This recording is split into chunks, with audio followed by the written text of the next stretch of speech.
नमस्कार दोस्तों। इस वीडियो में ई ऑफिस में फ़ाइल लिंकिंग कैसे करना है और उससे भी इम्पोर्टेंट कि कब करना है, इसके बारे में हम लोग यहाँ पर चर्चा करने वाले हैं।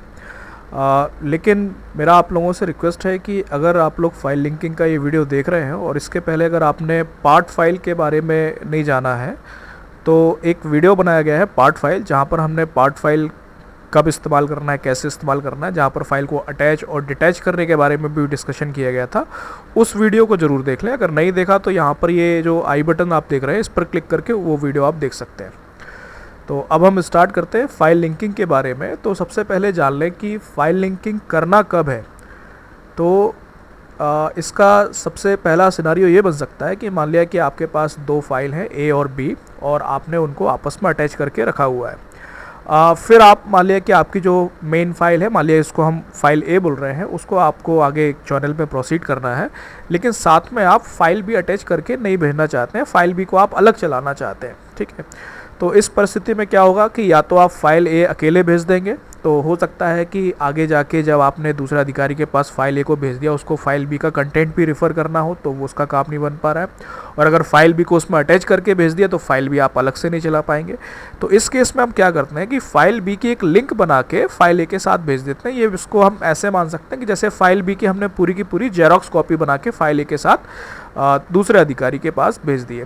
तो इससे आपके दोनों काम बन जाएंगे। जो सामने वाले अधिकारी हैं उनको फाइल बी का कंटेंट भी मिल जाएगा रेफ़र करने के लिए, और आप फाइल बी ओरिजिनल जो रहेगी वो आपके पास रहेगी, उसको आप जैसे भी इस्तेमाल करें। जो दूसरी परिस्थिति रहेगी वो ये रहेगी कि मान लिया कि आपकी फ़ाइल ए है, वो आपने किसी दूसरे विभाग या दूसरे कार्यालय में आप भेज रहे हैं। अब दूसरे कार्यालय में क्या स्थिति रहेगी, मान लिया कि उनको उसमें कोई टिप्पणी करनी है, जिसको करने के लिए या अपना फाइनल कंक्लूज़न लिखने के लिए उनको फाइल ए आप उनको अपने कार्यालय में चलानी पड़ रही है, लेकिन वो नहीं चाहते हैं कि उनके कार्यालय की जो इंटरनल नोटिंग्स वगैरह है वो दूसरे विभाग में चली जाए। तो फिर वो क्या करते हैं, अपने कार्यालय में एक अलग से फाइल भी बना लेंगे और आपकी फ़ाइल ए को उसमें लिंक कर लेंगे। फिर वो इंटरनली अपनी फ़ाइल चलाते रहेंगे, जो भी उनका जो फाइनल कंक्लूज़न निकल के आएगा फाइल बी को, उसको फाइल ए में भी नोट कर देंगे और आपकी फ़ाइल ए को वापस कर देंगे। तो ये दोनों परिस्थितियाँ रहेंगी जब हम फाइल लिंकिंग का इस्तेमाल कर सकते हैं। अब हम यहाँ पर फाइल लिंकिंग का डेमोन्स्ट्रेशन भी देख ले रहे हैं। तो यहाँ पर आप देख रहे हैं कि यहाँ पर मैंने एक टेस्ट अकाउंट AG3 के अकाउंट से लॉगिन करके रखा हुआ है और यहाँ पर मेरे पास फाइल ए और फाइल बी दोनों अवेलेबल हैं। तो यहाँ पर फाइल ए को मैं अपनी मेन फाइल बना रहा हूँ और फाइल बी इसमें मैं लिंक करने जा रहा हूँ। तो आप देखिए, पहले मैं फाइल ए को ओपन कर ले रहा हूँ। तो यहाँ पर देखिए, फाइल ए के साथ काम करने के लिए जितने भी मेरे टूल्स हैं, तो यहीं पर ऊपर मुझे लिंक फाइल का ऑप्शन दिख रहा है। तो इस पर जब मैं क्लिक करूंगा तो अभी आप देख रहे हो कि फाइल ए में कोई भी दूसरी फाइल लिंक नहीं है। कोई पर्टिकुलर फाइल लिंक करने के लिए लिंक करने का मुझे यहाँ पर ऑप्शन दिख रहा है, इस पर मैं क्लिक कर दे रहा हूँ। यहाँ पर दूसरी फाइलें जो मेरे पास अवेलेबल है, यहाँ पर मैं किसी भी फाइल को सिलेक्ट करके इसमें लिंक कर सकता हूँ।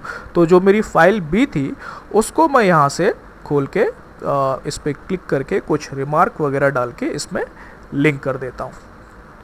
तो अब आप देखोगे कि जो मेरी फाइल बी थी वो मेरी फाइल ए में यहाँ पर लिंक हो गई है। इसको मैं जब चाहूँ तो यहाँ से डीलिंक भी कर सकता हूँ। ठीक है, मैं फिर से अपना इनबॉक्स खोल के दिखा दे रहा हूँ।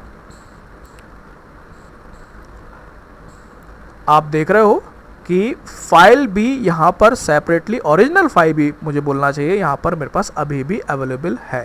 ठीक है, अब मैं फाइल ए को आगे चैनल में प्रोसीड कर दे रहा हूँ। तो फाइल ए को मैं खोल के यहाँ पर सेंड कर दे रहा हूँ।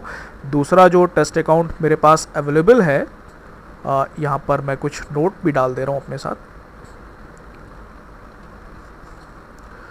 तो इसको सेंड करने जा रहा हूँ मैं फिर से। तो दूसरा जो मेरे पास टेस्ट अकाउंट अवेलेबल था सेक्शन ऑफिसर का, उस पर मैं इसको सेंड कर दे रहा हूँ।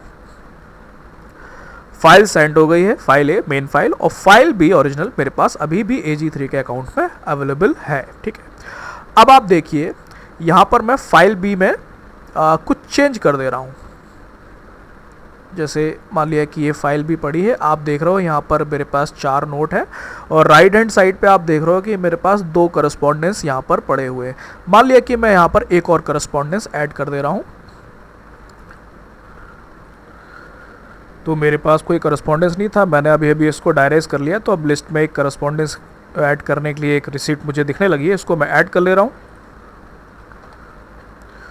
तो यहाँ पर देखिए आप ओरिजिनल फाइल बी में अब 2 नहीं 3 रिसीट यहाँ पर मैंने ऐड कर लिया, 3 करस्पॉन्डेंस यहाँ पर अवेलेबल है। ठीक है, अब जो इसकी जेरोक्स कॉपी थी या जो फाइल बी मैंने फाइल ए में अटैच करके सेक्शन ऑफिसर को भेज दी है, उसकी मैं स्थिति देखता हूँ। तो सेक्शन ऑफिसर के अकाउंट में मैं स्विच करने जा रहा हूँ।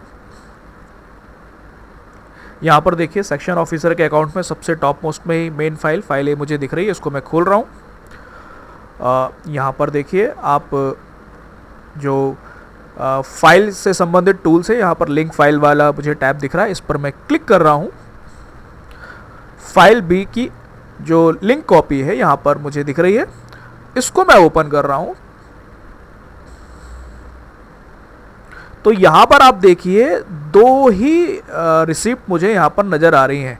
तो आप देख रहे हो कि ओरिजिनल जो फाइल बी जो AG3 के पास अवेलेबल है, उस पर एक्चुअली अब क्या स्थिति है कि 2 नहीं 3 रिसीट या 3 करस्पॉन्डेंस ऐड हो गए, और जो उसकी लिंक फाइल थी जो सेक्शन ऑफिसर के पास फाइल ए के साथ आ गई है, उसमें 2 ही मुझे रिसीट यहाँ पर है। अगर वो फाइल भी AG3 के द्वारा सेपरेटली चला दी जाए तो उसमें आगे जो नोटिंग वगैरह भी होंगी वो उसमें बढ़ती चली जाएंगी। जैसे अभी यहाँ पर 4 नोट है तो वहाँ पर हो सकता है 5 नोट 6 नोट या 10 नोट हो जाए, लेकिन जब तक ये फाइल ए यहाँ पर सेक्शन ऑफिसर के पास है और उसकी लिंक फाइल को वो रिफ़र करेंगे तो उनको यहाँ पर 4 ही नोटिंग यहाँ पर दिखने वाली है। ठीक है, जैसा कि मैंने बताया कि इसको डीलिंकिंग करने के लिए अब ये क्योंकि मेन फाइल सेक्शन ऑफिसर के पास है तो सेक्शन ऑफिसर भी यहाँ से डीलिंक इसको कर सकते हैं। ठीक है, तो इस तरीके से फाइल की लिंकिंग या डीलिंकिंग होगी।